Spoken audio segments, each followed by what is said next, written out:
Olá, nesse tópico vamos estudar o RDS, Relational Database Service. O Amazon RDS é um serviço de bancos de dados relacional gerenciado pela AWS. Então, ele é um serviço bastante popular dentro de todo o ecossistema da AWS.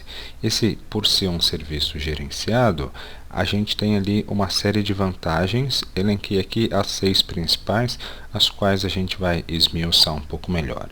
A primeira vantagem em você estar utilizando o RDS é que você tem a abstração da instalação do sistema operacional e do banco de dados em si. Então, ali com poucos cliques selecionando algumas opções, a AWS provisiona um banco de dados completo para a gente, no qual nós não precisamos nos preocupar em instalar o sistema operacional, em fazer a instalação do banco em si.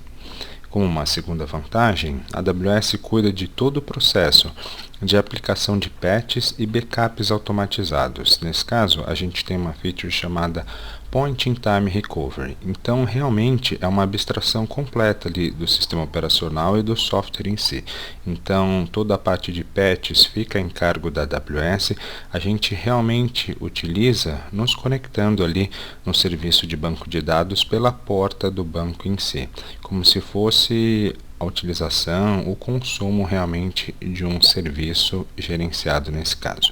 Para essa parte de backup automatizado, diariamente a AWS faz um backup full do nosso banco de dados e todos os logs de transação ela salva também. Isso significa que a gente consegue voltar um backup, inclusive especificando dia, hora, minuto, segundo em que a gente quer voltar ali a nossa base de dados, por isso do Point in Time Recovery. Nós temos uma feature falando de RDS de Read Replica. Com essa feature, a gente consegue aumentar a performance de leitura do nosso banco de dados relacional. Vou explorar essa feature um pouco mais a fundo em outro slide. A gente tem também a funcionalidade de Multi-AZ para Disaster Recovery.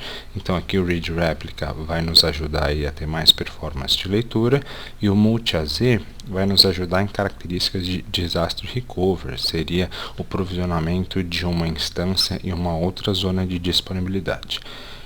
Utilizando o RDS, a gente consegue fazer com apenas um clique ou uma chamada de API um snapshot completo do nosso banco de dados. Nesse caso, através do snapshot, a gente tem uma cópia ali do nosso banco de dados em si. Essa cópia, esse backup, fica armazenado ali no background no serviço de S3, me dando uma grande durabilidade. A gente tem também o conceito da janela de manutenção para updates. Então você define ali quando você vai estar criando o seu RDS, qual que é a sua janela de manutenção, de backup e de updates. Então a AWS vai performar o que você precisa ali. Por exemplo, você está utilizando uma determinada engine de banco de dados, saiu uma vulnerabilidade grave e aí a AWS vai aplicar o patch ali acerca daquilo na janela de manutenção que você definiu, tá bom? Então essas aí são algumas das features e as vantagens do RDS. Adicionalmente, lembre-se também que o RDS suporta bancos de dados dos tipos relacionais, ok? SQL, que seriam os bancos de dados transacionais.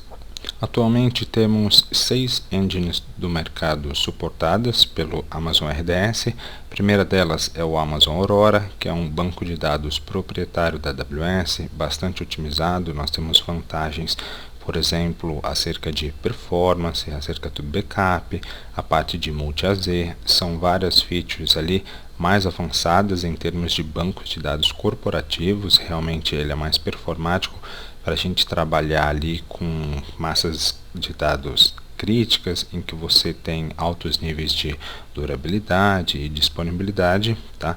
A AWS traz o conceito de que é um banco de dados RDS, né, relacional nesse caso, já voltado, já pensado em questões de nuvem. Nós temos suporte do RDS para o MySQL, MariaDB, Postgre, o Oracle e o Microsoft SQL Server. E nesse caso, a gente não consegue fazer a conexão no nosso sistema operacional, tá? Imagina que realmente aqui no caso do MySQL, por exemplo, você só vai ter acesso à sua porta 3306 TCP. Você não vai conseguir se conectar no Linux para fazer uma manutenção do sistema operacional, e o mesmo vale para o caso do Windows. Realmente é uma abstração completa. E o Amazon Aurora, ele tanto oferece compatibilidade com o MySQL quanto um Postgre. Então, se você utiliza quaisquer desses bancos de dados no seu data center on-premise, você poderia estar utilizando aí o Aurora, que ele oferece suporte e compatibilidade completa com essas duas engines. E eu coloquei uma informação adicional para que isso fique bem forte na nossa mente, principalmente para questões do exame de certificação. A utilização do RDS é uma solução fortemente recomendada em detrimento da instalação de um banco de dados diretamente na EC2. Então, realmente, ao invés de você subir uma EC2 e instalar ali o seu banco de dados, pense na utilização do RDS.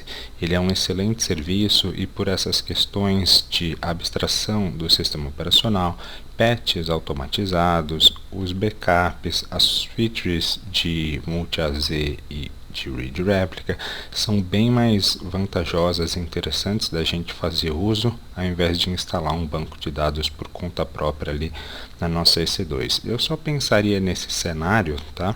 Se porventura eu fosse utilizar algum banco de dados que não é suportado pela AWS.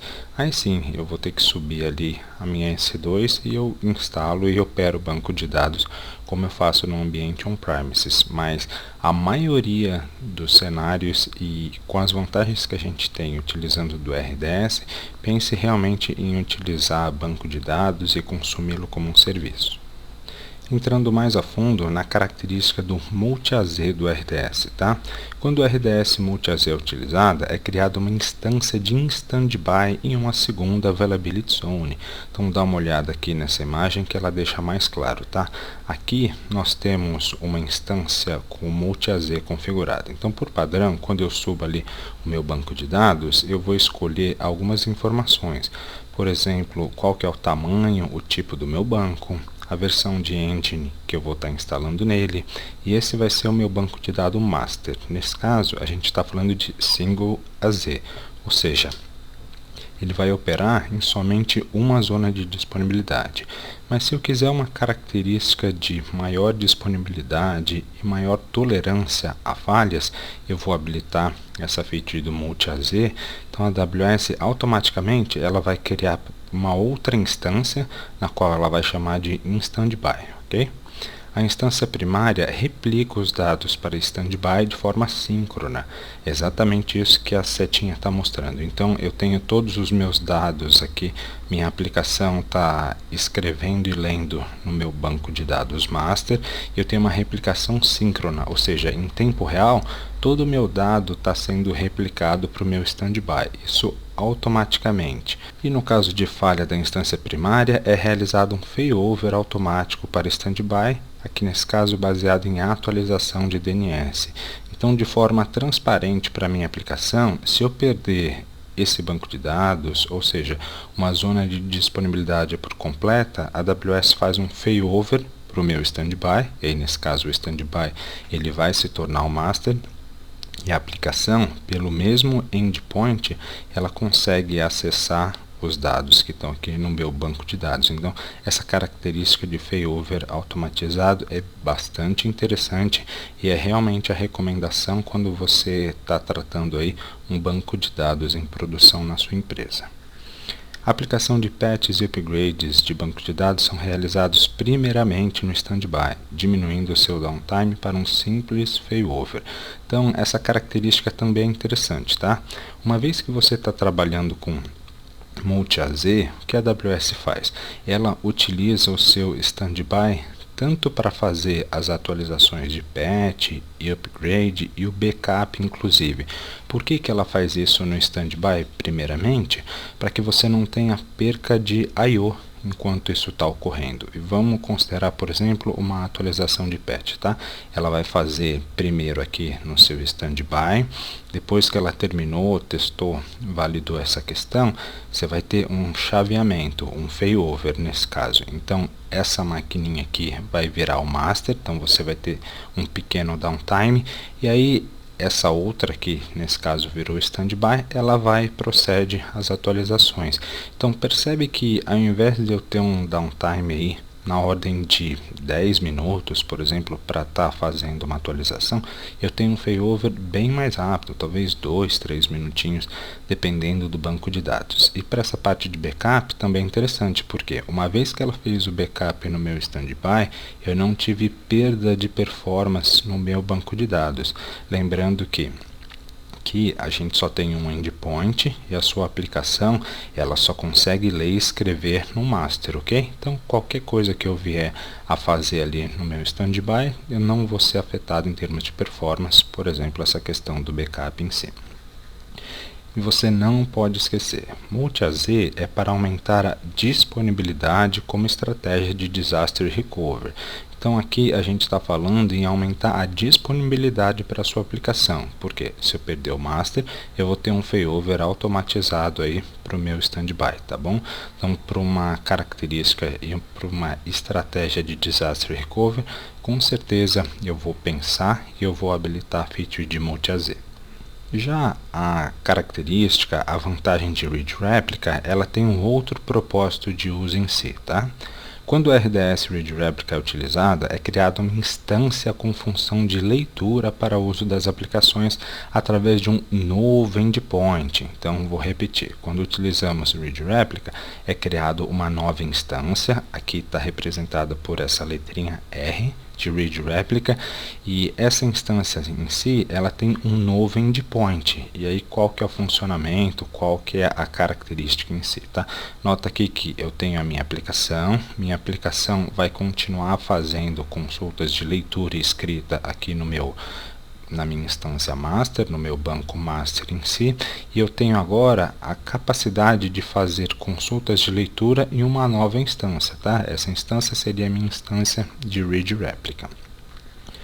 Consultas intensas de leituras podem ser direcionadas a essa instância para aliviar a carga no banco de dados primário, sendo uma boa prática de escalabilidade horizontal, scale out. Então, o RDS ele permite escalabilidade tanto vertical quanto horizontal. A escalabilidade vertical, nesse caso, a gente está falando em aumentar o hardware, a capacidade da máquina, tá? Eu posso escolher ali, por exemplo, um banco de dados M4 Large, eu posso alterar ele para Extra Large, por exemplo, para ter mais CPU e mais memória. Nesse caso, isso seria a escalabilidade vertical do meu banco de dados. Só que escalabilidade vertical, já comentei com vocês, geralmente você tem um reboot do banco de dados em si. Se você estiver utilizando a feature de Multi-AZ, isso é bem mais rápido, porque ele vai primeiro fazer isso no standby, e aí quando o standby atingir ali o tamanho da nova instância a qual você pediu, ele vai fazer o failover. Então isso é muito mais rápido. Se você estiver fazendo um upgrade, escalabilidade vertical em um banco de dados single AZ, realmente você vai ficar com o seu banco de dados indisponível bem mais tempo, tá bom? Acerca do Read Replica em si, quando nós habilitamos o Read Replica, a gente tem uma cópia assíncrona dos dados. É exatamente essa informação que eu coloquei aqui, tá? No caso da réplica de leitura, é realizada a cópia assíncrona dos dados entre a instância primária e a réplica de leitura. E cópia assíncrona, a gente tem ali um pequeno lag. Aí vai depender muito do tamanho da máquina e de onde você vai estar dispondo essa sua instância do Read Replica, tá? Mas saiba que isso não é em tempo real, ou seja, você pode ter um pequeno lag, um pequeno delay na ordem ali de milissegundos ou abaixo de um segundo se você estiver lançando a sua Read Replica em outra região em si. Mas lembre-se que nesse caso é assíncrono, ou seja, lá no Multi-AZ, por ser replicação síncrona, a gente tinha RPO 0, ou seja, nenhuma perda de dados caso eu viesse a perder ali o meu master. Aqui é uma outra característica e a gente tem uma replicação assíncrona. Então, pode ser que se eu perder o meu master, os dados que estão ali na minha réplica de leitura, eles estejam defasados aí na ordem de milissegundos ou até 1 segundo, se eu estiver falando em read replica multi-region. Já adiantei um pouquinho com vocês, uma réplica de leitura pode ser multi-AZ ou multi-region, ou seja, eu posso ter aqui o meu banco de dados master nesse caso, e a minha réplica de leitura eu mantenho em uma outra AZ, em uma outra zona de disponibilidade, ou para uma estratégia de disaster recovery, eu quero manter uma cópia desse meu banco de dados em outra região, em um outro país inclusive. Então isso ajuda aí a eu ter maior durabilidade dos dados e uma estratégia de disaster recovery global nesse caso. Uma réplica de leitura pode ser promovida para a primária, parando a replicação e tornando-a uma instância de RDS completa para o uso. Então isso é bastante interessante também. Imagina que essa cópia está em modo read-only, ou seja, eu só posso consultar os dados aqui em característica de leitura, mas em um dado momento eu posso pensar: olha, deixa esse meu read replica aqui e eu posso criar um segundo read replica, tá? Por padrão, dentro do RDS, a gente consegue ter até 5 read replicas, e esse segundo que eu criei, eu posso tornar ele um banco primário, um banco master, para começar a escrever dados ou qualquer outra tratativa que eu precise de um ambiente de teste, homologação. Eu poderia estar utilizando o read replica para isso, tá? Basicamente aqui eu quebro a sincronização e ele vira um banco de dados master, assim como a gente tem um outro master aqui. Mas obviamente quando a gente faz isso, cria-se um novo endpoint, ok? E aí vai ser uma instância autônoma que não tem nada a ver com a primeira. A única característica é que os dados são os mesmos, mas no momento em que eu parei a replicação, qualquer coisa que eu salvo nesse banco de dados master, esse outro que eu promovi, eu não teria mais esse dado. Uma informação adicional: réplicas de leituras não possuem feature de backup habilitada. Isso realmente faz sentido, porque eu tenho que ter backup aqui do meu master, onde os dados estão sendo salvos, tá? Se eu já tenho backup aqui do meu master, não faz sentido eu ter um segundo backup aqui, mesmo porque tudo que vem para o meu master, ele replica aqui para a minha cópia de leitura. Na verdade, então, ela só recebe os dados desse master. Se eu precisar voltar um backup, esse tipo de coisa, seria a partir do meu master. Você pode também e deve, em determinados cenários, utilizar multi-AZ e também read replica, tá? Depois a gente vai ver ali na console da AWS, inclusive as minhas réplicas de leitura, elas também podem funcionar com essa característica de multi-AZ. Então, são features independentes, muitas vezes elas são utilizadas em conjuntos, mas lembre que cada uma tem o seu propósito de uso.